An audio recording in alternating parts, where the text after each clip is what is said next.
शहबाज गिल साहब को उन्होंने गिरफ्तार कर लिया नीचे से, तो मैं गाड़ी ही नहीं खोल रहा था। उन्होंने फिर बाद में साइड पे करके मुझे भी तशद्दुद किया। ये मेरी हालत देख रहे, मेरी गर्दन देख रहे। तो उसके बाद फिर उनको भी हथकड़ियाँ डाली है, क्लाशनकोव से उन्होंने शीशे तोड़े हैं, ऐसे क्लाशनकोव इसको मारे हैं जैसे कोई वो दहशतगर्द था। तो उनको घसीटा गया है, खींचा गया है। तो तकरीबन कोई 8-10 गाड़ियाँ थी, काफ़ी गाड़ियाँ थी। मुझे भी इन्होंने काफ़ी ज़ख्मी किया है, मुझे भी काफ़ी चोटें ये लगी है। तो बाकी उनको गिरफ्तार कर लिया है यहाँ इमरान खान चौक से।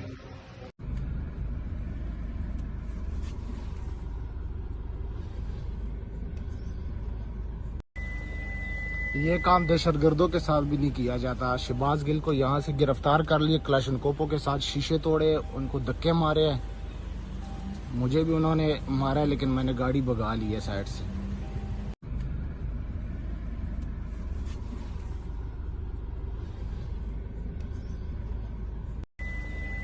ये काम दहशतगर्दों के साथ भी नहीं किया जाता। शहबाज गिल को यहाँ से गिरफ्तार कर लिए, क्लाशनकोपों के साथ शीशे तोड़े, उनको धक्के मारे हैं। मुझे भी उन्होंने मारा, लेकिन मैंने गाड़ी भगा ली है साइड से।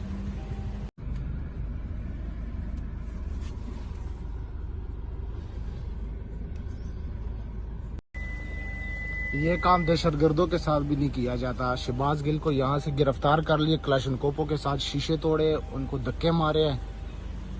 मुझे भी उन्होंने मारा, लेकिन मैंने गाड़ी भगा ली है साइड से।